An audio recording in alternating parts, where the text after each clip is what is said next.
here's the truth around this idea. Like, we've been having it fucking great for a long time. And most of the people do not know what it's like to have to really frickin' work for what it is that they want. Now, some of you do, so I don't want to offend anybody that has experienced that before, but a lot of people have not. And here's what we're hearing. I don't want to work that hard. I don't want to have to make calls all day long. Well, what is your alternative? To go broke? To go out of business? Like, what are you thinking?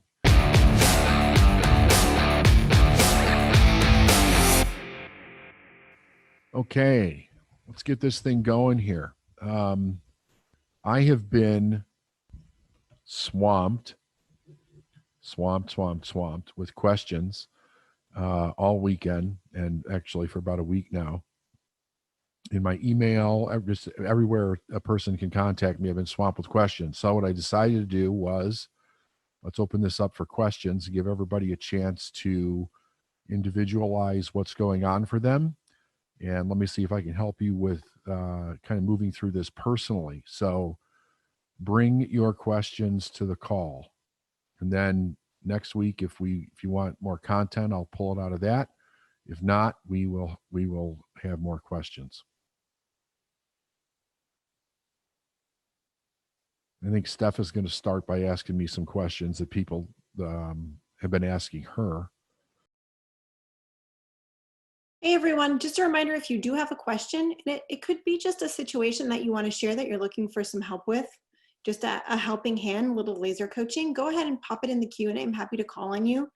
As David said, we're both getting a lot of questions, Sarah too, about how to think about things, how to see opportunity in business. And I think the main thing is there's a lot of things happening in the media right now. You're hearing news about, and this is a question that I've gotten 3 times today alone.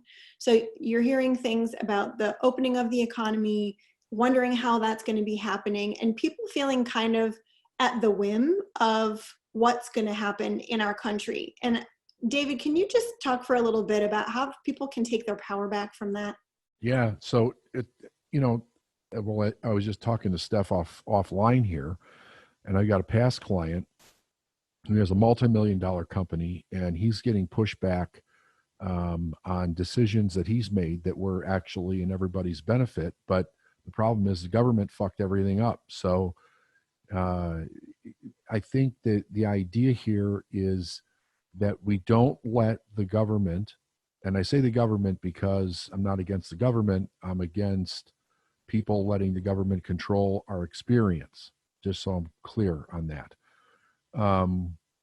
Right now, we're all, including the government, all in a situation where we don't know what the outcome of this is. We're heading toward an outcome, toward a projected idea of what we want life to be like, and we're all working to get there. So if you let somebody's opinion of something get in your head, and it's not a good opinion, then you really kind of develop a reality around that opinion based on the opinion, and it's not a good thing. So the idea is that you stay factually based on what's going on, and you form your own opinion, and you stick to your own opinion, unless it is, unless your opinions, I would say, if it's not working. So if you need help, then you have to reach out for help. Other than that, you need to create your own reality around. Like, everybody needs to totally create their own reality around this and not be stuck in the opinions of everybody who's got a story about what's happening. It's very, very important that we don't do that. And I'm starting to see more and more of that. And I think that there'll be more and more of that stuff as we continue to move through this, because now we have all the the theories about why this happened and how it happened and where it came from and all that stuff. Like, it doesn't do us any good to get involved in any of that narrative at this point. Well, and it's all based on assumptions, right? So All of it is. Like, there's no facts that anybody has at this point at all. So if you were to tell someone how to focus their mind and how to stop letting the narrative in, what would you say? I would say you need to focus. Well, like I'm going to go back to the strategy that I laid out for everybody in the beginning, which is gratitude. Like gratitude will bring you at home into your own life, into your own mind, into your own world instantly, because you're going to think about what you're grateful for already. And it's a very important idea because then we can get grounded in that thought process of gratitude. We can see and think about very specific things that we're actually grateful for. We're grateful for our family, we're grateful for our business, we're grateful for our children, our pets, our health, all the things that we know, and then we go out from there. But when we go out from there, we have to be very careful that we're not looking at things to project onto other individuals. So we're, you know, you I think that we're grateful for the idea that this is going to end. We're grateful for the idea that we're going to continue life somewhat normal as to what we know it to be. Like it's going to be some version of what we know is normal. We know that, so you can be grateful for that. And I also think that this is very important. You have a goal. You set a goal, you visualize a goal, you create a goal that is very important to you, and you start to build that reality moving out away from you. It's it gives you something to focus on other than the negative that's out there. And there's a lot of freaking negative going on out there right now. People, and I'm not talking about the people that are doing well. I know a lot of you on the call are doing really well. That's great. That's great. I'm talking about people that are struggling in a big way right now, because there's a lot of people that are struggling. And those are the ones that, like, you need to really get a hold of your thinking and understand that you've got the power to create your thoughts. And as you create your thoughts, you will recreate your reality the way that you want to experience it.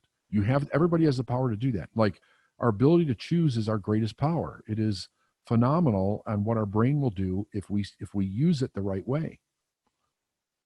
Does that help, Steph? It does. So the other question that I've gotten is, I need to make a decision, but I'm making a decision knowing that something may change.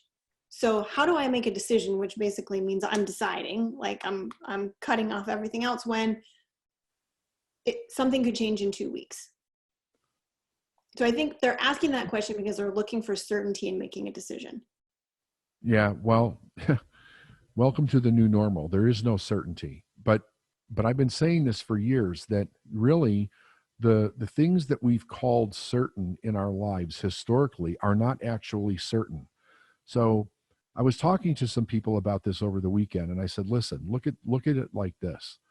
What in our life does not have the ability to change? Nothing ever has that ability. Nothing's going to stay the same. But we unconsciously associate safety and certainty to certain things in our life. And I think it comes from a place of ignorance, where we're hoping that it doesn't change. And because of the Industrial Revolution and everything that we've gone through as far as growth goes with human beings, that we've created a way for that to actually kind of be slightly real for individuals. But it's not true. There's like the whole idea of a pandemic is pretty much like out of a horror movie, right? So we've taken something out of the imagination of somebody who's going to create something that is based in the fears of humanity and make it actually real.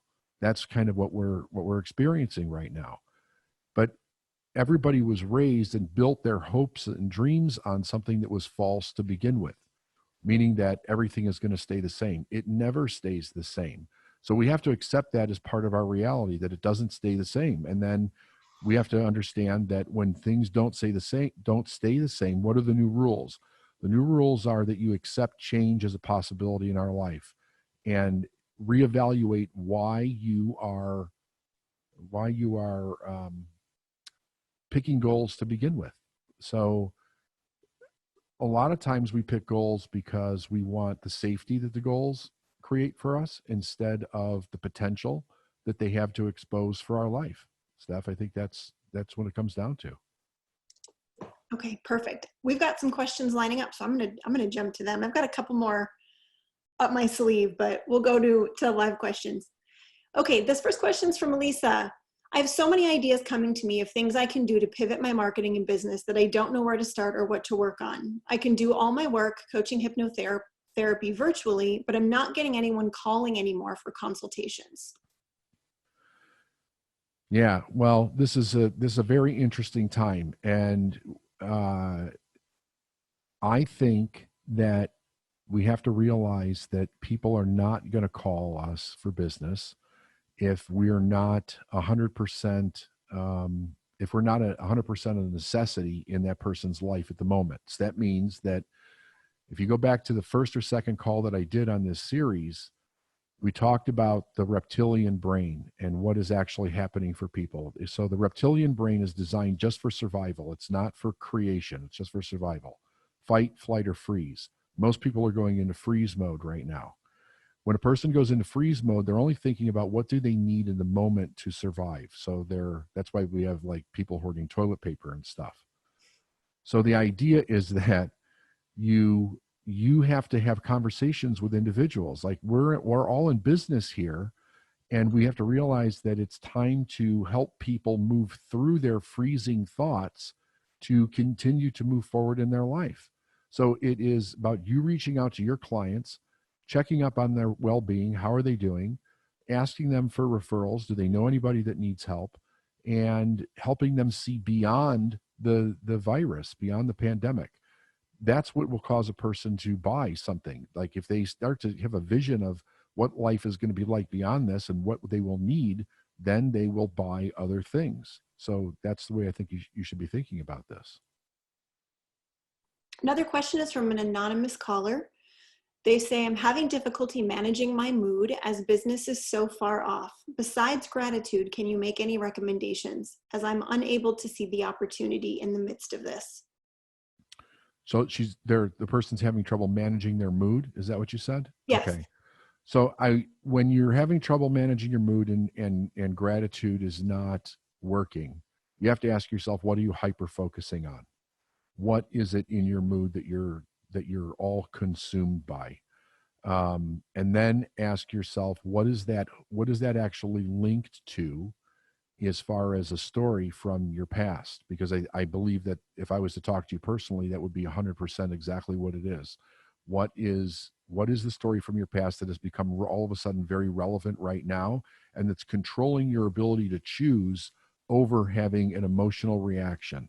So I want everybody to hear something that's very important.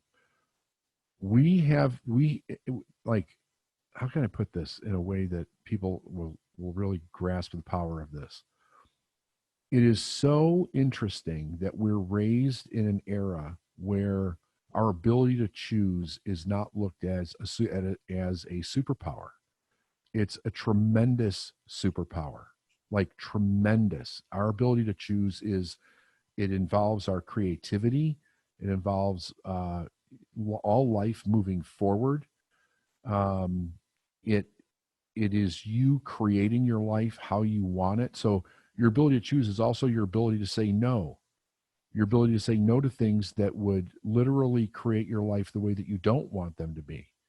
And we're not engaging that right now. Many people are not engaging that right now because I don't think they realize they have the ability to shut out the voices, both internal and external, and create the world that they want for themselves. So I want you to think about it from that perspective. You have that. We all have that ability, the ability to choose. Next question, David, is coming from Karen. Karen asks, how do you reconnect to what you want? I often feel unclear about what I actually want, as if I've lost my motivation. Well, so my thought on this is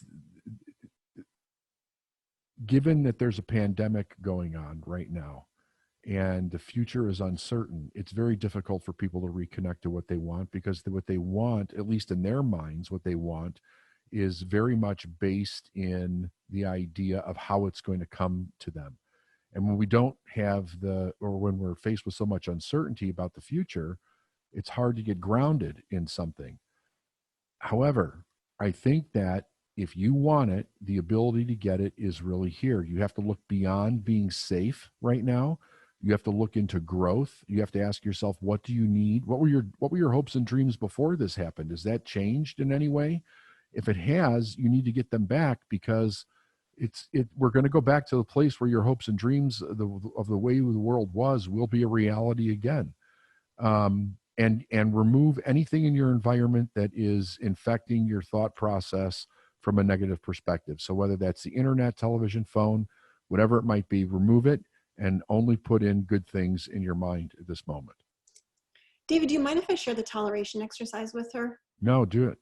So an exercise that David and I generally will run people through, like if we're doing private coaching, and they say that they don't know what they want, is we ask them what they're tolerating, because the opposite of what you want is what you're tolerating. Otherwise you wouldn't be tolerating it. You would have what you want. So a really great exercise is for you to cultivate a list of everything in your life, no matter how small, of what you're currently tolerating. Things that you actually don't want in your life, but for whatever reason you've made excuses around. Which goes back to I think that was the first or the second call in this series where you brought out the toleration exercise. Yep. And then you start looking at that list, because really, and myself included, we grew up in a time where it wasn't always okay to ask for what you want or even want what you wanted, because people would shut you down or there would be shame involved. And the idea is that you crack the door a little bit with the toleration exercise. So I know that the chat's lighting up with people like, ooh, good question. Ooh, me too. Ooh, I want some suggestions. I really highly recommend that you take some time and you write down everything in your life that you're tolerating. It could be you're tolerating, your sock drawer. It could be that you're tolerating the couch in the living room. It could be that you're tolerating a relationship or the place that you live or the type of client that you're working with or the prices that you're charging. Because if you look at that list of toleration, all of a sudden it becomes very easy to see what it is that you actually want, because it's the opposite of the toleration. And then once that list is clean, once that list is clear, you begin tackling that one by one and changing the things that you can now. And you start to clear that up, and then all of a sudden you become aware of more of what you want, and it almost like it gives you permission to allow that in, and you can start accepting the things that you actually want. Give it a try and let us know how it goes on the next Monday. All right, next question. This is from Shasta. So David, if people subconsciously want to grow and improve as per the impression of increase, why do some people judge, project, and blame when you are successful? And does the manifestation of this mean something about what I'm holding? I have had a strong growth edge always and have felt judged about that. So when we're raised in a way where like massive success is not really supported, like you're raised in a mediocre kind of middle class life, the people around us see us and they put us in a box in a way that makes them safe. So we have to all realize like massively successful people and people that are not, that what we do is we put a container around things to give them meaning so that we can react to them instantly and we don't have to think. When we change as individuals and we say, I no longer want that life does not support me any longer, and I'm going to go do something different. I'm going to increase my life. I'm going to go after my dreams. I'm going to create the business that I want or the life that I want or the relationship that I want. When we go after that and other people around us that have been with us for a period of time see that, they do not know consciously how to react to us in the moment that we start changing. And it threatens their way of viewing the world. So they do not understand that this is that it's literally threatening their certainty in life, the beliefs that they have that make them secure. All they understand is at the moment they're feeling fear, they're feeling uncertainty, and they then project that onto you instead of looking at it for themselves and saying, what the hell is actually going on with me in this moment? They generally don't have the consciousness to do that. So what they want is the person that's causing the problem, which is you, that they're experiencing, to stop, and they will do anything that they can to make you stop. We can't change them though. That's part of the growth process. Everybody has to go through this growth process where eventually, if the people in your life will not come with you, then you have to walk away from them. Like I was telling somebody last week, we had a laser coaching calls last week, that in 21 years of doing this, it is the most common, most difficult thing I think that I've seen people go through when they're growing, is that they have to face the fact that some of the people are not going to go with them, and they have to decide for their own benefit in life which way they're going to go. Period. That's what it is. Thanks, David. This question's coming from Yvonne. I have had trouble starting a sales conversation. When I finally start to call people, I love to help them. This has always been my strength, but I can't start my sales score. I'm blocked. I understand this is fear. How can I flip this? So when you're in fear and you focus on the fear, you're focused on yourself. Start focusing on the other person and ask yourself, how can I help this individual? Understand that people are in their, like, this is, the pandemic is the pandemic. Like, it's a broad umbrella over everybody, but everybody is experiencing it in a very unique way. When you're approaching somebody to help them, find out how they're experiencing what's going on first. How's it affecting their life? Maybe their marriage, if they're married, relationship. How is it affecting their business? How's it affecting their thought process? And focus in on how you can help them from your perspective of what you offer. Like, that is the most important thing. And you'll make a connection with them. You'll be able to help them because they will tell you. They will probably thank you for that, because the individuals that are experiencing this are not necessarily getting a lot of reach out at this point. So that's exactly what the way that I would do it. So here's the thing. We've had so many people ask us how to open a conversation, like what to say when making a sales call. Can you give some examples of how to open that so people actually have like words that they can tie into their mind? Yeah, for sure. So I think it's different depending on the person that you're calling, or how the call was set up. If you're cold calling, you're going to call them and you're going to tell them who you are, and you're going to tell them why you're calling them. So like years ago, when I first started the company, I used to call people and say, hey, my name's David Nagel. I'm a success coach, and I understand you have a business of your own. I wanted to call you and see how I could help you. And they would be like, well, I'm not sure. And I would say, well, you have a business, right? So my statement at that point would kind of focus their mind on the idea that they had a business. So I'd be like, so you have a business, right? And they would be like, yeah. Well, how are you doing in that business? Are you achieving your goals? Are you getting what you want? And almost all the time, although there were some exceptions, but almost all the time, people would go into where they were struggling in their business. And then I would start having a conversation with them about what they, how are you struggling? What's going on? What's your goal? What do you want to achieve? Why did you get into business to start off with? And then talking based on what their answers were about how could I help them get out of the situation that they were actually experiencing is not a good situation. So that would be for a cold call. Because I think that people, well, I don't think, I know this. People really want help, but most people are afraid or ashamed to ask for help. If you know that going into a call, you could be of great benefit if you would just get yourself out of the way and not think about the idea of making a sale or achieving your goals, but really be there as a benefit to other people, because you work with the laws when you do that. So another call would be one that's already set up. And that call is set up based on, it could be your list, it could be an email promotion to your list, it could be something from social media, it could be from, the last time you talked to them, whatever the last contact information was. But the thing is they agreed to this call. So that's very important. So when you start the call, you remind them of when they agreed to the call and why they agreed to the call.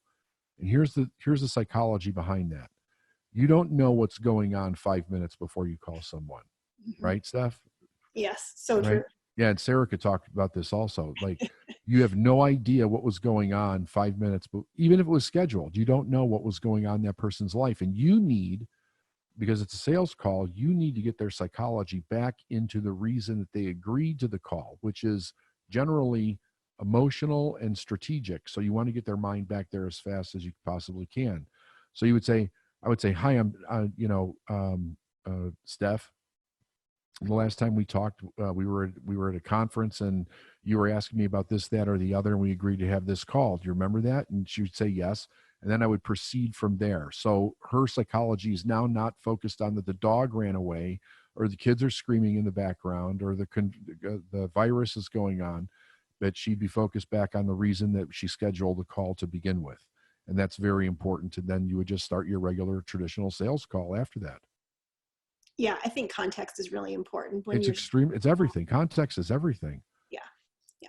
I think Okay. salespeople forget that, Steph. Like they automatically assume because they're focused on sales that everybody else is focused on it also, and it's not. They've got a life outside of your agenda, you know. Yes. Okay, next question's from Jackie. Hi, I'm a mental health counselor and have been hosting a lunch break on Thursdays via Facebook as I wanted to find a way to help folks during this time. I've covered a number of mental health topics to assist people who are watching these lunch breaks. I'm not sure how to move this to be more interactive. Thoughts? Ask questions. Ask questions. Questions make everything interactive, right? So the one of the things that I see people make a mistake on, and I want to be just clear about this, Steph.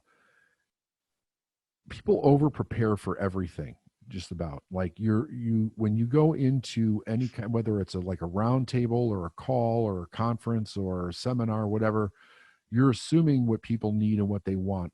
And if you're in the business of doing that, I think that there's something about that that's legitimate. However, you also need to take the temperature of the room. And you do that by asking questions. And when questions start to come out, then you're engaged in a conversation with individuals. And when you're engaged in that conversation, you can assess what do they really need now, and then you can direct it from there. And then you'll feel that energy spark up in that situation when that happens.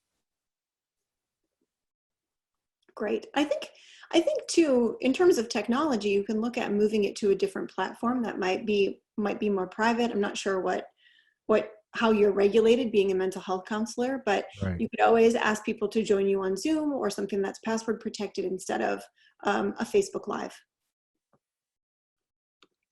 Okay, next question. This is from Adam. A lot of my clients have zero hope. They don't want to acknowledge that their businesses need to make some major changes and make a big pivot. How can I help them realize that they need to act? So that's the freeze idea that I was talking about. So what you want to do is you want to ask them, what do they really want? And get them out of, I really want this to end, because that's what everybody's saying right now. I just want this to end. Like I find myself saying that also, like, I just want this to fucking end already, right? So the idea is, what do you want beyond this? And get a person thinking about that. If you get them thinking about that, they will move out of the freeze aspect and they will start to get into gratitude and hope. And you may have to remind them, like, there's nothing wrong with being blunt with a person right now and saying, hey, look, it's not as dire as it seems. We're just not used to this. That's the problem. Our brains don't know what to do because we've never seen anything like this before.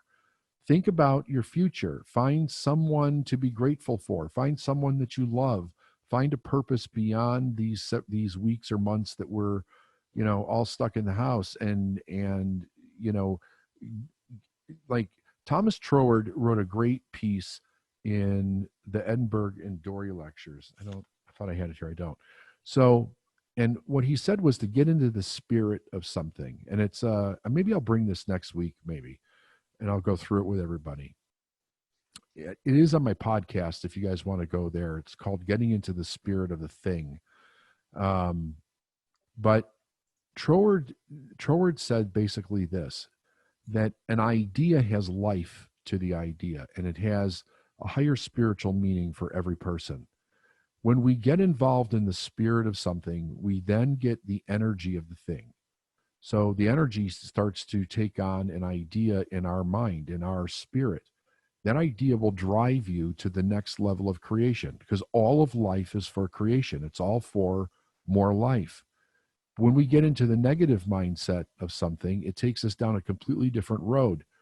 And we have to realize that spirit or energy or whatever you believe in doesn't have the ability to control how you're going to think about it. So if we focus on what is the spirit of a thing, then we can get into the spirit of the thing. We'll get the energy of the thing, and that will take us on to the next thing and the next thing and the next thing.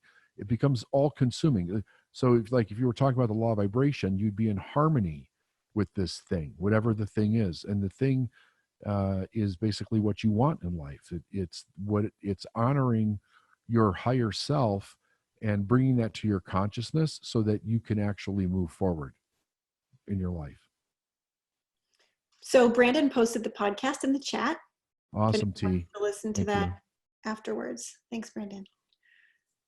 Okay, next question. This one's from Blair. When I think I know what to do, but I'm not doing it, is this an indicator of fear or confusion? Or is this an indicator that my thoughts are not in the right direction? What can I do to get clarity or certainty so I take action? Yeah, both. That's a great question, Steph. So both.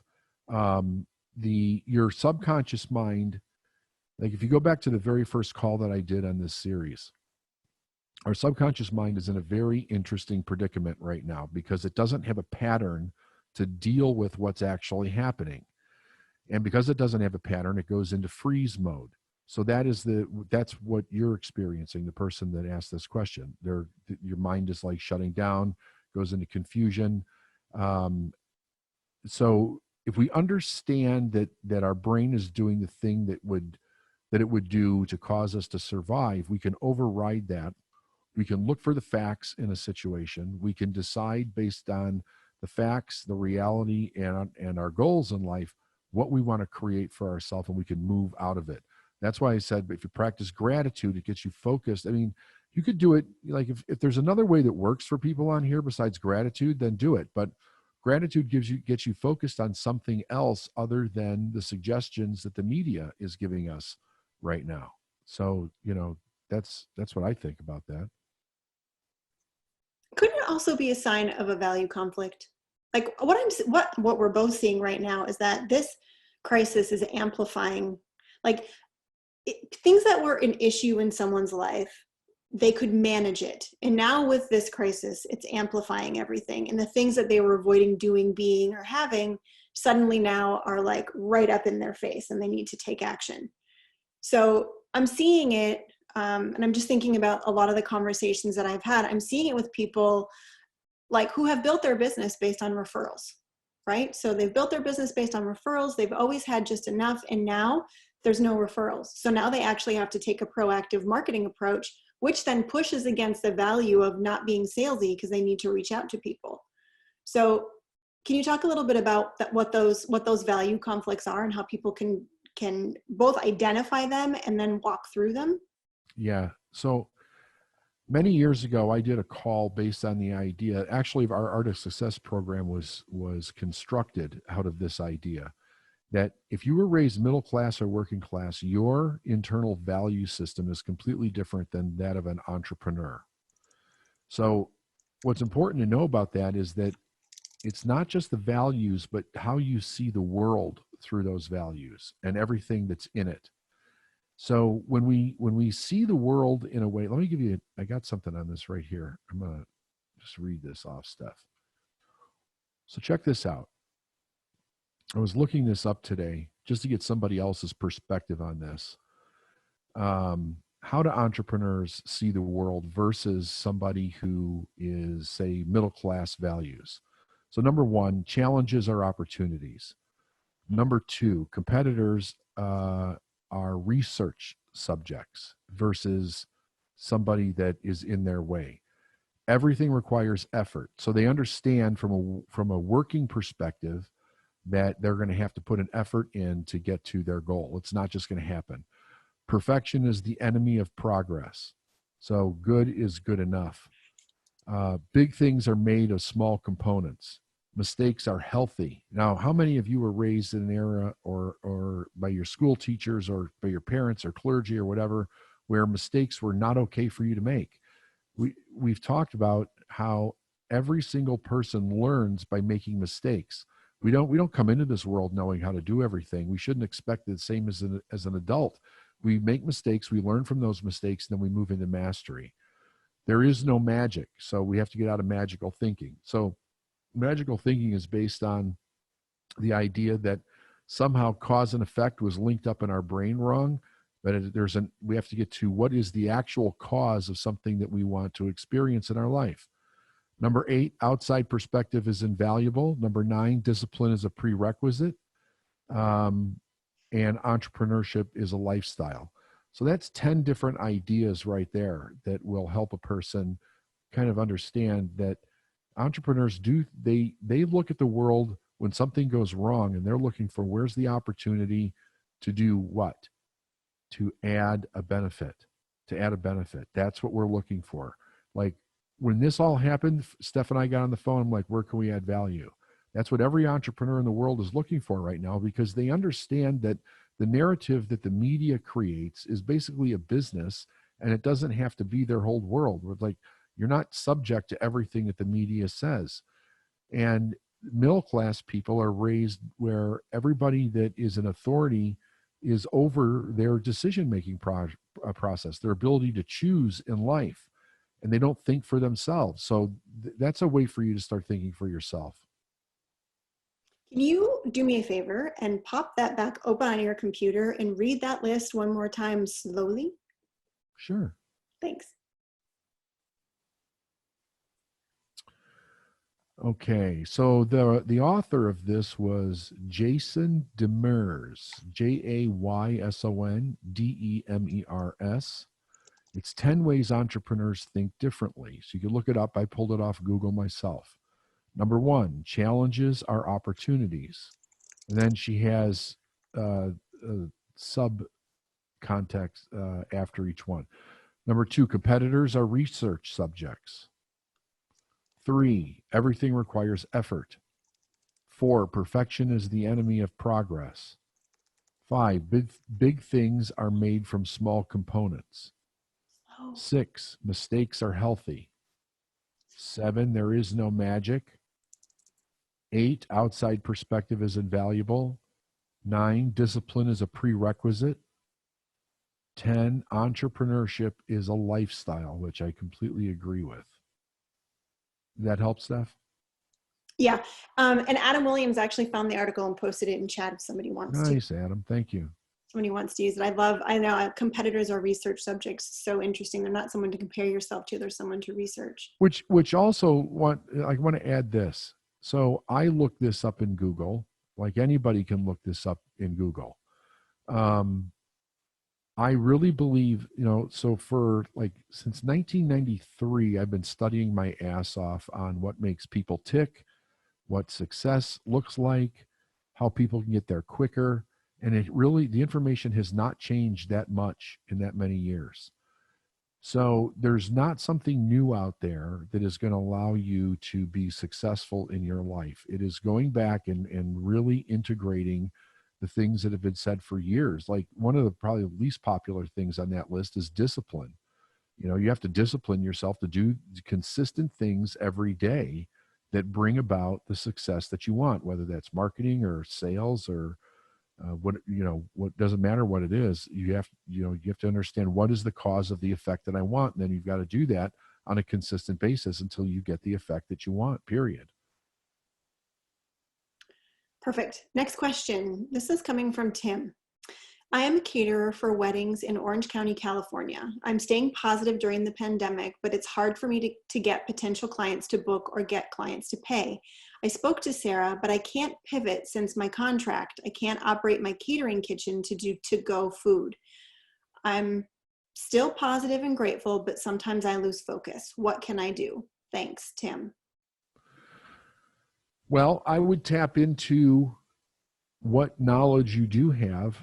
I think that you're in one of the situations where you literally cannot do your business in the traditional sense because your business followed the old rules. So, but that's not your greatest advantage. Your advantage is the information and the knowledge that you've gained through building your business to wherever it is, and find out how can that be of value to other individuals. I'd also look to renegotiate the contract to see if is there anything that can be done to modify the contract to allow you to do to-go food. Yeah, if that's the only thing that's stopping him is the contract, then yeah, absolutely. There's no harm in trying to renegotiate or asking. Right, 100%. Okie doke. Next question. This is from Joy. When I close my eyes and vision my life, I see massive, massive things. Writing and selling a wildly successful book, interviews, speeches, making millions each year, etc. Things that feel wildly different than where I am right now. What I want in so many things feels so far off from where I am right now, and I freeze in shame, guilt, fear. Excuse me. How can I vision the interim to maintain belief in myself? How can I connect to the smaller, big vision to be successful? Well, the shame and the guilt are not coming from the coronavirus. The shame and the guilt are coming from how you were raised. So that's important to make that very important distinction, right? And understand that human beings are not raised with shame and guilt. We're susceptible to them because we're in need of somebody else to keep us alive in our formative years. The idea is that you drop the shame and the guilt. You have nothing to be ashamed of and nothing to feel guilty about. That is a human condition only. We don't even see that in nature anywhere. And then you have to accept who you are as a person. Like, so many people are running around trying to be who others told them they should be. They've never really learned to accept themselves as an individual. And you have to do that. You have to accept yourself as a person, and you have to accept your greatness and everything about you, and then put that out there so that others can benefit from it 100%. Perfect. Next question. This is from Candace. Most of my life, I was saying that I want to work with kids when I get to be 50. Well, I'm there. After 5 years of transformation work, I am there. I say that, and then I signed up with a coach that is not supporting me with this. I am supporting my life coach with his vision. Then I got my existing 10 years engineering company, then my family. I am missing something, and I'm struggling to see what I need to shift to do, have, and be what I want. Service to young girls 4 to 10 years old. Thank you. Get rid of the coach. Yeah. Like, get rid of the coach and do what you want to do. Stop waiting for permission for somebody else. That's what I'm seeing, Steph. You seeing something different there? That's what I'm seeing too. I'm seeing a pattern of self-sacrifice and martyr. Yeah. And there's something about permission in there, I think. You know, we're all raised with the idea that somebody has to give us permission to grow. Like, if you think about it, when we're kids, we have to ask for permission if we want something. And it's taught to us in a way where we're in school, we have to get permission to go to the next grade, so to advance in life. But if we're never given the opportunity to take on that power for ourselves as becoming adults, then unconsciously we're waiting for people to give us permission to live our dreams as an adult, and we don't ever get that from anybody. So you have to take that power on yourself and say, fuck that. I don't need anybody else's permission. I'm going to create the life that I want for myself and go out and do it. Thank you. Next question. This is from Laura. I had a key client contact get fired this morning. It was done very poorly. I still may have to work with this client, and it has become a trust issue. Thoughts for how to deal with this? Oh, you're on mute, David.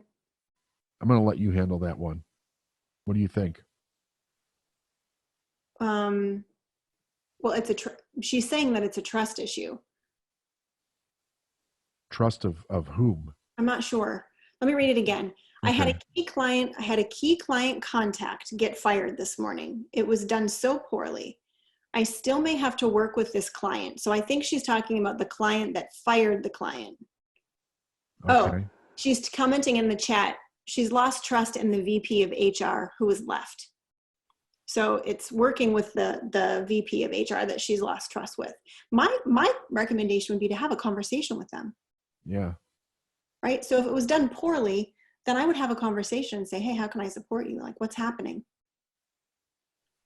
So I mean, I'm always a big fan of don't make assumptions. And I know you are too. I like to communicate. And if something's not feeling right, or I'm having a trust issue, I would rather call it out on the table and say, look, this is what I think happened, and this is how I'm feeling about it. And I kind of just wanted to talk to you about it and see what your viewpoint was, to make sure that we can, you know, the biggest priority for me is this relationship. And I don't want anything to get in the way of that relationship. 100%. Yeah. I mean, that's what I would do. I would definitely air it. Don't make assumptions.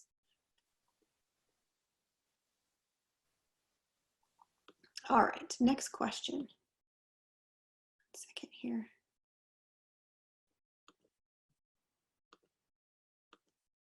This is from Emily.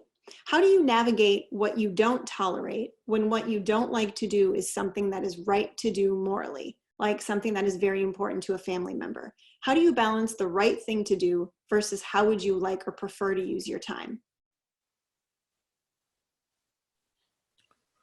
So somebody else in the family wants to do something that's not moral to her. Am I understanding that correct? No? No, I think she's feeling a tug of war between doing something that's very important to a family member and doing something that she wants to do. Well, it depends on the relationship, I think. I think in life you have to follow your own path. But if you're in relationship with someone, it's an equal give and take. Like not everybody wants to do the same thing. So I think it really depends on the agreement for the relationship itself as to how you deal with that. But again, it's a conversation. If their needs become dominant over yours, then you've got a problem. But if yours become dominant over theirs, then you've got a problem. So you have to look at the give and take and what the quality of the relationship actually demands. Like what kind of relationship do you want to have with this person? Yeah, and I would also think, are you the one that has to do this? So I'm rereading this a couple of different times. I know it's hard to kind of decipher when someone types in a question. So I try to read between the lines and fill in what might otherwise be a little bit confusing. Yeah, of course. I mean, her first line was, how do you navigate what you don't tolerate when what you don't like to do is something that is right to do morally? Um, I think that if you don't want to do it, you shouldn't do it. But if That's you're what I was asking about responsible, the moral piece in there, yeah, because like she's basically saying that her way's right, the other person's wrong. So if you're that staunch in the idea of morality here, then you've got to follow your own morals. Period.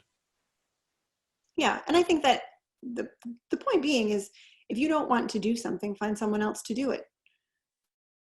Right. So I'm thinking of an example of, I don't want to, this is not me personally, like I don't want to take my mother to the doctor every Tuesday and Thursday because that's not a good use of my time. Okay, but so you don't want to do that, fine, but then find someone to do it. You know what I mean? Like that's also how you can be a part of the solution rather than creating a new problem.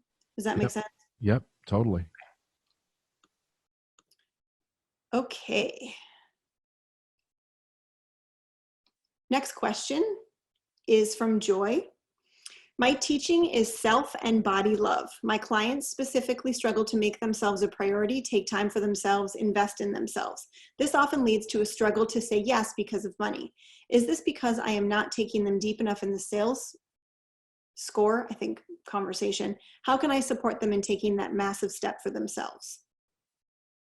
So what she's saying is that her clients struggle with making themselves a priority, and that often leads to them using money as an excuse for not making themselves a priority to work with her. You're on mute. Sorry about that. It's okay. You can only amplify what is there. You can't create something that's not there. So when I have conversations with individuals, one of the things that I'm very aware of is if they don't have the urgency to make a change themselves. And there's not a whole lot you can really do with somebody that doesn't have the urgency to change. So, but what I would ask a person is, what is the outcome if they don't make the change? Like, spend some time with this individual and play out every aspect of their life if they don't make a change. Get them to see the reality of choosing not to choose, because it is a cause set in motion. And, you know, I'll go back to 1990, around 1990, 1993, when I first realized that so many people were going to stay struggling for the rest of their life because they did not have the urgency over their pain. Their pain was dominating their decisions, and you could not get them out of that. And I was having a conversation with Tony Robbins one time, and I asked him, I said, how many people do you think that, the millions that have gone through his seminars, how many actually make a lasting change? And he's like, shit, not that many. Like, I think he told me 15 or 20%. over all the years that he's been doing this have actually changed something permanently. And I said, why? Why is that? He said, they don't want it bad enough. That's it. That's the deal right there. You have to want to change more than you want to stay comfortable, or it won't work ever for anybody. Period. That's the deal. Nobody wants to hear that, by the way, because they want there to be some magical solution to what they want, but generally what they want in the moment is more emotional than it is practical. Yeah. And I think, her question about, is this because I'm not taking them deep enough in the sales score? I think that really depends. When you hear the Yeah. money objection, do you stop? Or do you ask split questions? Like when someone says, I can't afford this, or this is too much money. Wait a minute. Wait. Let me just answer this for everybody. Everybody that's in, like, if you're in business and you're in sales right now, let me just set the tone for this for the rest of your life. Good. Everybody on the fucking planet has the same amount of money. Everybody on the planet has the same amount of money. Now, you may think to yourself, well, there's people that are starving to death every day. How could they have the same amount of money? Because money is nothing more than an energy consciousness of something that we need that's in the universe. The universe doesn't decide whether you get it or not. It responds to your command. So what you have to realize is that people that say I don't have money are in a consciousness of unconsciousness. They're in ignorance. They do not know that the same amount of money that you have for you is available to them.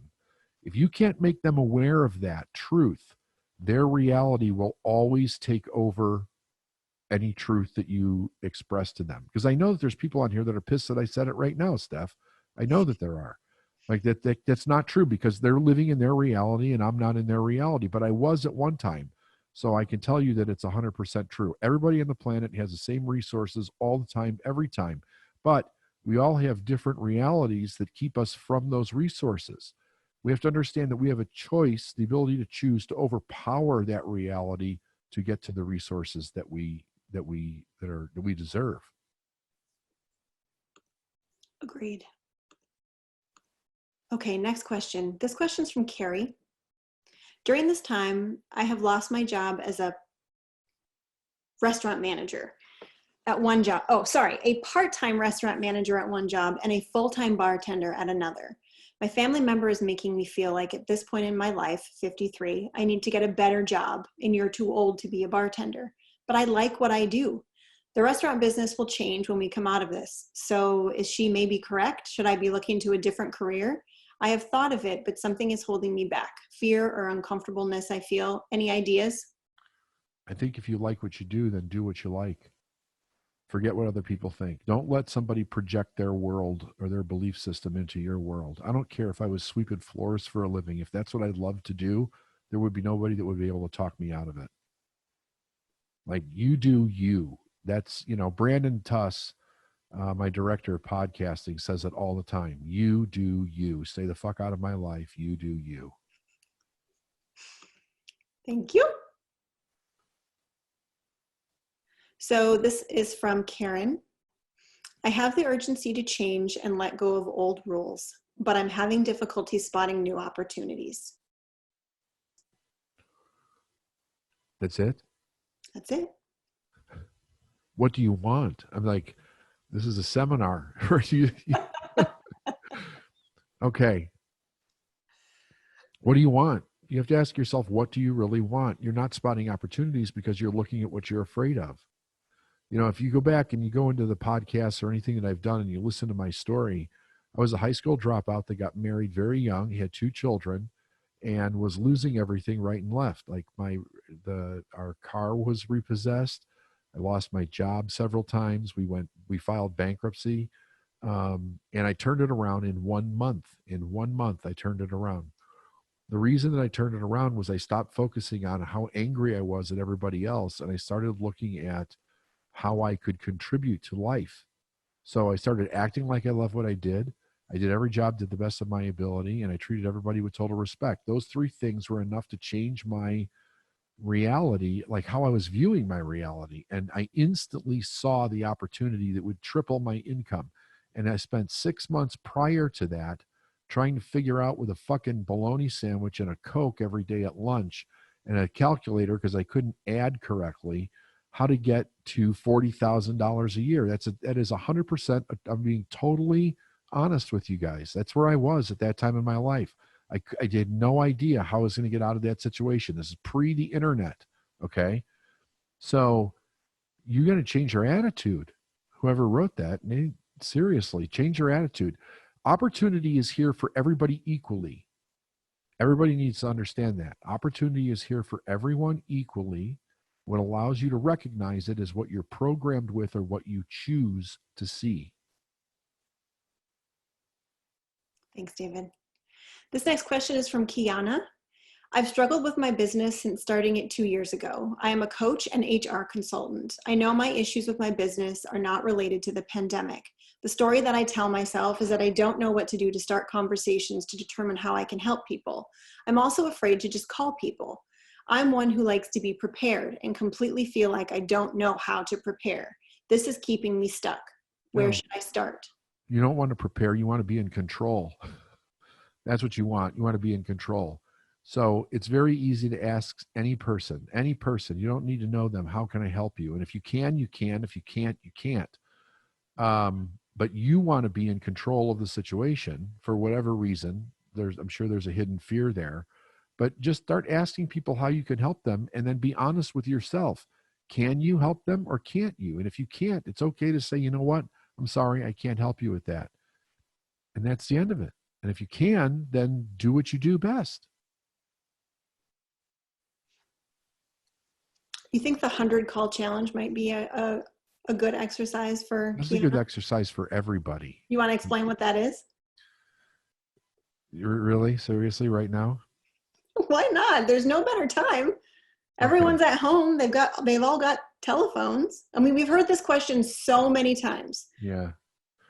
So when I started off in my business, the first few months I was falling flat after I went through my personal contacts to make sales. And I asked somebody who was a very well-known sales coach at the time, how do I get past this? What's the problem? And they asked me a few questions, and it became very apparent to them that I was stopping in the conversation where a person would give me their excuse and I accepted it as reality. So they said, here's what we're going to do. We're going to get you past this emotionally, because that was really my problem. I was caring more about what they thought than what I thought as far as how I could help them. So they said, I want you to have 100 conversations, not dials, 100 conversations in 7 days. And in those 7 days, with every conversation, you don't get off the conversation until either they buy, which means that they give you a credit card, or they hang up on you. And I was like seriously? Like, really? And they were very serious. And I was in the like, okay, I'm going to do this. And it totally changed my life. I had 120 conversations that week because I'm an overachiever kind of person. Like, Steph, you can relate to that. And I did not get off the phone until they either hung up or they gave me a credit card. Like, that was the deal. And it totally got rid of the idea of what other people think and how I bought into. And you know, another thing that was interesting about this was that I got to see firsthand how I emotionally wanted to buy into their belief system around why we weren't going to buy.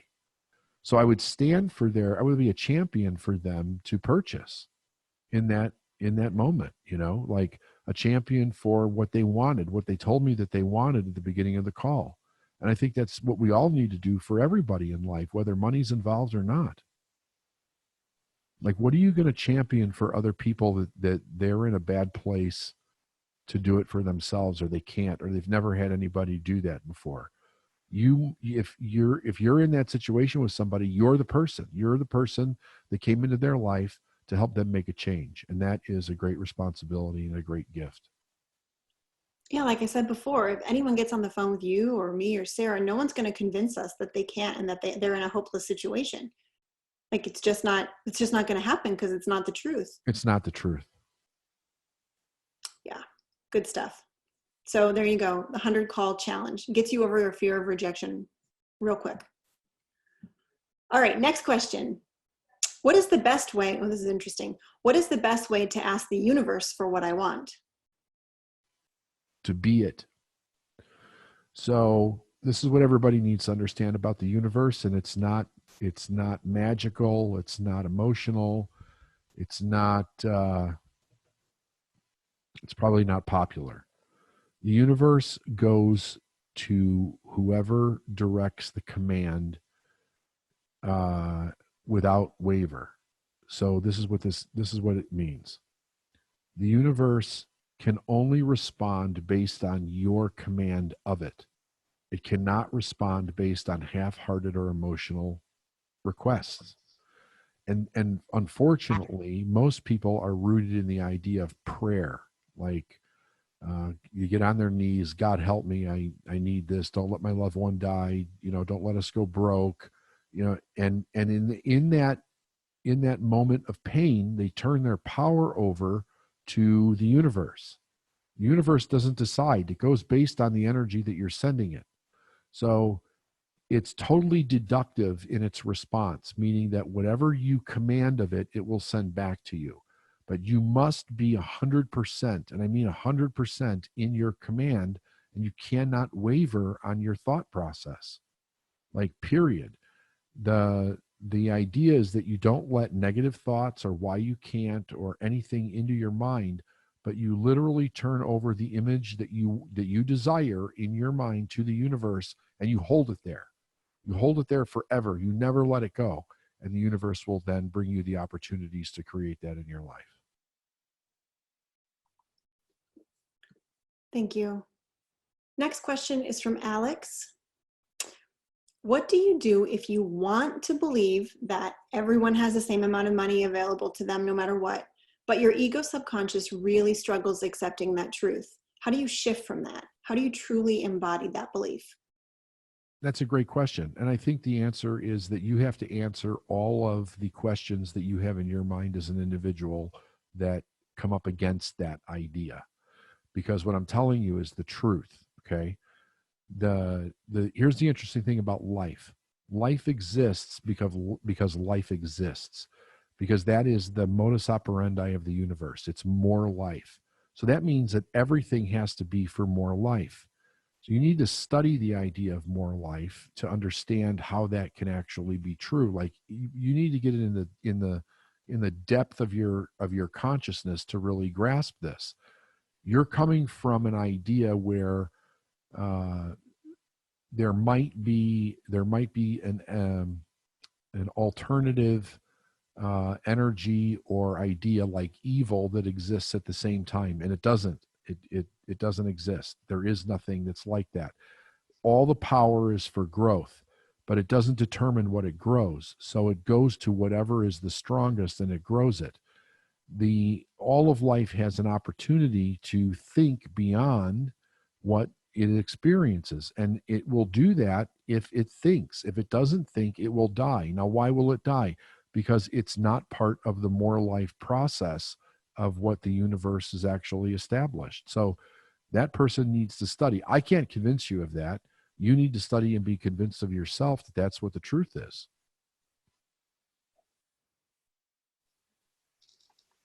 Okay, next question. This one's from Brandy. Do you have a resource or podcast that introduces the laws and the idea of mindset shifts that would be appropriate for a youth or someone who hasn't been aware of them before? I'm wanting for my kids and husband. And she continues to say, I see confusion in them when she tries to explain.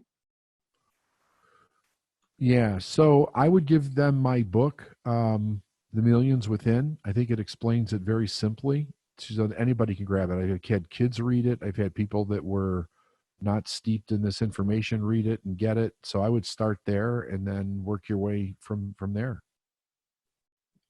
Yeah, that's a great resource. Yeah. Okay, next question. This is from Tim. On that 100 call challenge, how would you approach it if what you sell is high-end, 6 figures, corporate software that generally has a 6 to 12 month sales cycle and requires a broad internal consensus to buy? Just as you said it, like I would look for the people that are ready to buy that now. Part of our reality today is that some people are not in a position, either financially because of where their business is running, or from an opportunistic perspective of what their future looks like going to buy, but other people are. Your job is to find the ones that are ready to buy and then sell them. Okay, thank you. Next I just question. want to be clear on something, Steph. For a lot of people out there, it's going to take more work than you're used to for you to succeed right now. That's a hard reality that Steph and I are both seeing people buy into, because here's the truth around this idea. Like, we've been having it fucking great for a long time, and most of the people do not know what it's like to have to really frickin' work for what it is that they want. Now, some of you do, so I don't want to offend anybody that has experienced that before, but a lot of people have not. And here's what we're hearing: I don't want to work that hard. I don't want to have to make calls all day long. Well, what is your alternative? To go broke? To go out of business? Like, what are you thinking? And I started thinking about what is going on inside of that individual that would cause them to make that statement. They've had it too fucking easy. They've never had to really bear down and work, balls to the wall to achieve something in their life. Now, there's some of you that have, but there's many of you that have not. And you have to realize that whatever you do may require that you work 10 times as hard as you ever had to before in order to get to the other side of this damn virus thing. But if that's what it takes, that's what it takes. You have to accept that that's what it takes and do the work. It's not going to kill you. It's not going to do, it's just that you have to get uncomfortable, right? So be willing to get uncomfortable to achieve your goal. That's it. I think that's the key. I think it's the discomfort. It's totally the discomfort. Mm-hmm. People don't want to be uncomfortable, and they're getting adamant about it in an entitled way. Yeah, I agree. It's not like you're laying like railroad track every day in 110-degree weather. You're making phone calls. Even today with the virus, we have life better than anybody before us ever had life better, right? Like, if this virus would have happened 50 years ago, we'd all be fucked because we wouldn't have the internet to continue to do business or to educate each other or pass information. Like, how would we have dealt with it then? Like, we have an amazing resource. You're looking into it right now. You're listening to it through that resource right now. Get to work, people. Okay, next question. Can you expand? This is from Cassandra, sorry. Can you expand on your statement that money responds to my command? And in a practical way, how do I command it? I realize that I have not been doing this. So it's about what's going on inside of you all the time. And this is where it really requires radical self-honesty for the individual that's listening to this. And I had to do this also, right? Like, I remember where I would literally get down and cry because I was not going to let the voices in my head from my past take over my reality. You have to want something so bad that you're willing to hold on to it with your thinking and your behavior more than anything else in your life. And when I say more than anything else in your life, I mean exactly that, more than anything else in your life. People that disagree with you, people that you love that disagree with you, people that tell you no. So when you're that committed to something, you're committed to one thing, the purpose of your life, like moving your life forward in the purpose of your life. And when you do that, the universe responds when you get to that place.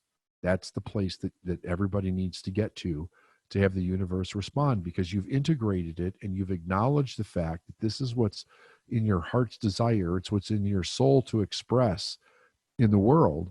And you're not going to let it go because somebody else doesn't like what you're doing or like what you want in life.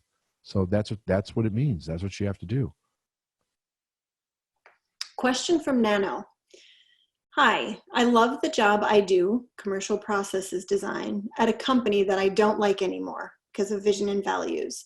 Being 57, I'm deciding on leaving the 30-year corporate job and going independent consultant or teach the business processes I implemented. Not sure if I have entrepreneurship in me.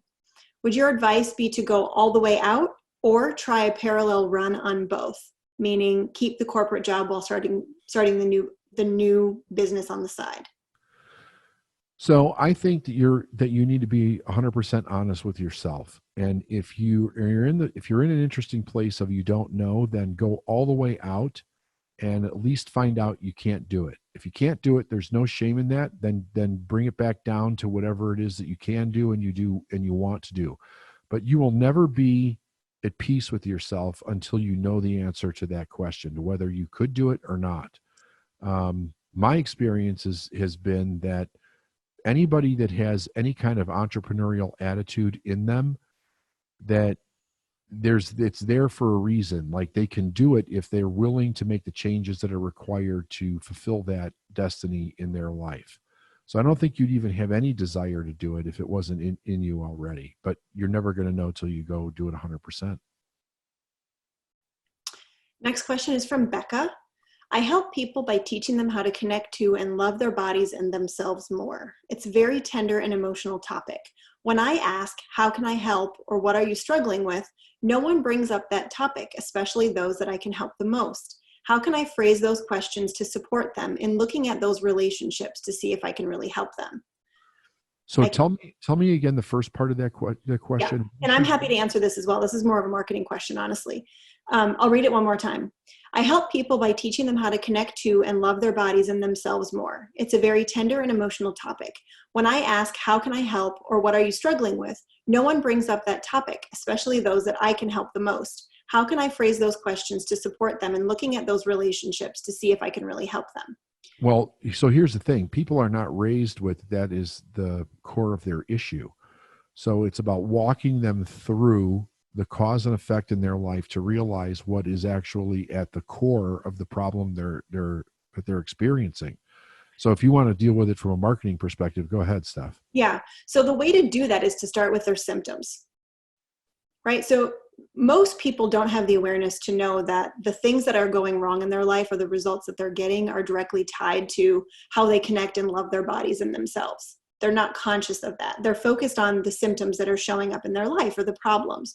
So when you think about your ideal client, you want to enter the conversation that's already going on in their mind. The conversation that's already going on in their mind probably isn't, how can I love myself more? Because they just don't have that conscious awareness that that's what's causing the problem. So think about your ideal client and think about what symptoms, in their words, are going on in their life. Is it that they have a lack of intimacy with others? Is it that they feel unfulfilled? Is it that they're not sleeping? Is it that they're completely overwhelmed? Are they under a great deal of stress? And you open the conversation based on the symptom, right? So it could be like, I know a lot of people right now are experiencing a great variety of things, including overwhelm and sleeplessness and high stress. Is that something that you're currently experiencing right now? So that you're giving words to symptoms that you have an idea that they're experiencing to check in on if that really is what's going on. So I see a tendency for coaches to do this a lot, where you have the understanding as to what the root of the problem is, but they don't have the understanding as to what the root of the problem is. And you have to meet them with where they are, not with where you are. So exercise for you, Becca, is to come up with a list of symptoms and come up with a list of things that they want. So what the opposite of the symptom would be, and let those two things guide the conversation that you're having. Okay, that's it. Anything else you want to add, David? No, that's perfect. Thank you. Yeah, sure. See if I have any other questions here. So there's a question from Christine. I'm a little confused, so I'm going to ask it, and we'll see if we can decipher this maybe together. So she wrote, I heard the answer from a question about a person that does not want to grow and change. Thank you, it helps me. So to hope is like to disappoint some more. I'm trying to use the approach of embodiment, or being an example for someone in my family being lazy and irresponsible and without integrity. So I worked so hard to my ill health based on the walk talks bigger than the talk talks, but that does not give me any results. So now I am learning to nourish myself. I feel so sucked and dried in this relationship. but this is the situation. You can't just kick someone out like a lazy employee. So how do I move forward for a happier and more successful life? Unless they're a child, kick them the fuck out. They don't want to change. You want them to change so it doesn't make you uncomfortable. What the fuck, over? Like, seriously, when are you going to get the damn message? That, and I understand that it's a difficult message to receive, but I think when a person awakens to this idea, everything in their life begins to change. The one of the hardest things to accept in life is the fact that we become awake at some point in our life, and other people don't want to change. They'll bitch, complain, moan. You'll interpret it as they want to change, but they don't. And you'll do backbends in order to try to get them to change, and they won't. And you'll think like, what the hell can I do? Because you're stuck in getting the result, but you have to realize something very important. You want them to change so you don't experience the pain of leaving the relationship. You got to get over that. You need to get over it really quick before it sucks you back into a world you don't want to be part of. Next question is from Dawn. I'm starting a volunteer AmeriCorps job in a couple weeks, helping a high poverty school district create success for students and families. I'm proud of this upcoming position, but I also know that I hide in low or no paying positions because I'm terrified of receiving and owning my worth. Can either of you suggest any specific practices to overcome this middle-class Protestant programming from childhood? Accept yourself. Like, you can read every book on the planet. You can go to every seminar. You can go through every program. And what all of them are really guiding you to is the acceptance of yourself, to accept yourself unapologetically and live the life that you see fit for you. The thing is that most of us are trying to resolve the conflict between the way we feel and the way other people view us and their opinions of that. At some point, if you're going to be happy, you have to let that go, and you have to just be happy with being who you are. And we're all individuals. Like, we're all different from each other, and you have to accept that whatever you want to be, do, have, desire in your life, just accept it and go and do it, right? Because at the end of your life, the only one that's going to be there right next to you is you. You have to be like really good at answering the question, did you do the things that you wanted to do in your life so that you can be at peace? Let everybody else believe what they want to believe. You go do you. Do you have any resources for someone who's having a difficult time with this in terms of owning their own worth and being terrified to receive? She wrote in again and said, I feel a huge block when I envision owning my own worth and receiving a great deal of wealth. So ask her to respond to this. You receive a huge block. Who are you afraid you're going to piss off the most? See if she responds to that. Give her a minute.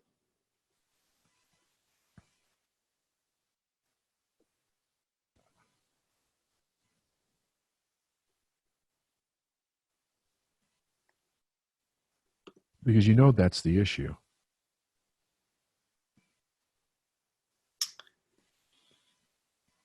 She responded, it's not lovable to feel worth, ? Okay, now you know where you need to work. You need to learn how to love yourself. That's where you need to go to work. That's your next phase in your own development, is to learn to love yourself above everyone else. Give yourself permission to do that and go do the work. Her response was, oh. Yeah. I know. Just do it, though, because once you get past that, then nobody else can manipulate you ever. Okay. Next question. This is from Teresa. I have a block and possibly a value conflict. In my practice, I prepare tax returns for people who have passed away and for their estates. I've never marketed this service and only provide it when asked. How do I market this service during the pandemic? I feel like I'm causing or adding pain to those grieving. How is she adding pain? Let me reread it. I have a block and possibly a value conflict. In my practice, I prepare tax returns for people who have passed away and for their estates. I have never marketed this service and only provide it when asked. How do I market this service during the pandemic? I feel like I'm causing or adding pain to those grieving. Well, I think that you come from it, or you come at it from a place of here's where a person has to benefit versus here's what a person has to lose. And I think everything needs to be turned into the positive of doing somebody's taxes who's deceased. You have to find what is the personal win for each person, even if it's minimizing a loss. Like, that's what I think, Steph. Yeah, I don't think you can cause more pain or grief when someone's already grieving. I think that the service that you offer is actually helping take something off of someone's plate so that they can actually focus on themselves and taking care of themselves during a rough time. So I just think that you need to reframe this from you're not causing or adding to anything, you're actually helping.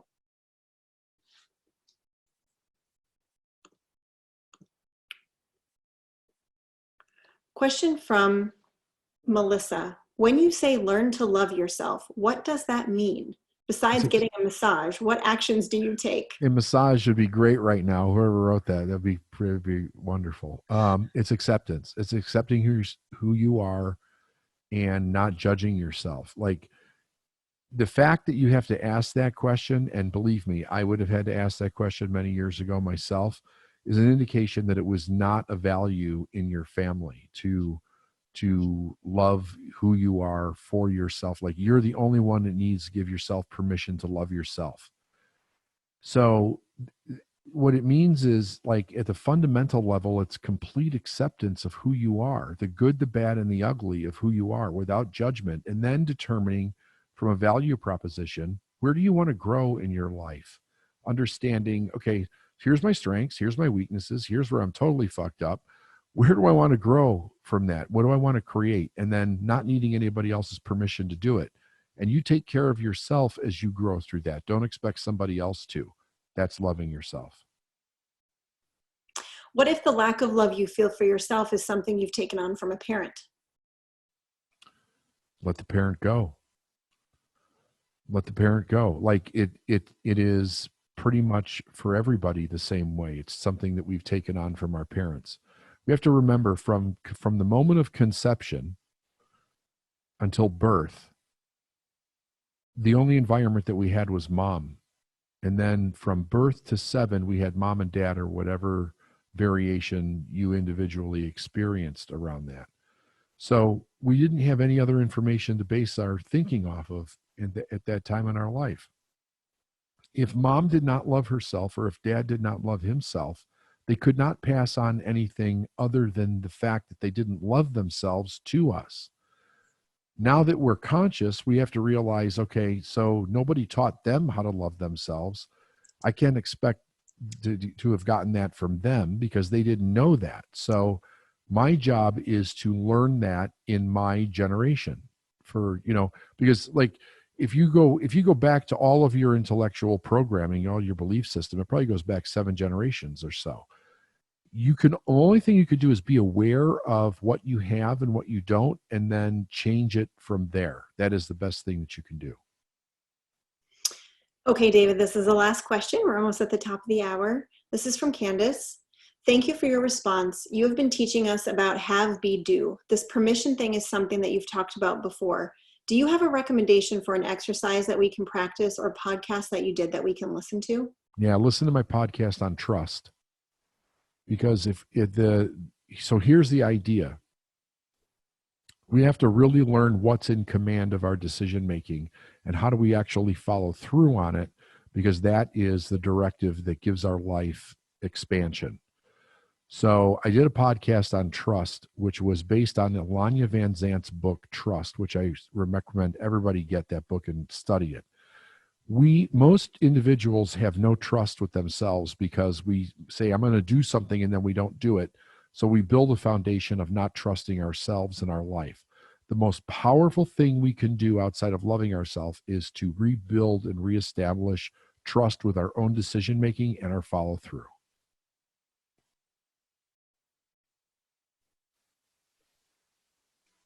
Yeah, Brandon just posted it in the chat. Thanks, BT. Okay, we are at the top of the hour. We've gotten through all of the questions. We will meet back here next week, same time, same place. We'll also have a very special announcement next week, so make sure you tune in live. David, any last words before we sign off for today? Don't let the virus situation control your thinking. Like, don't forget that you have the ability to choose how you perceive anything in the moment. Don't let an outside circumstance take control or authority over your own choice. Be well. Bye for now, everyone. See you next week. Hey, if you like this video, make sure you share it on social, and don't forget to subscribe to the channel.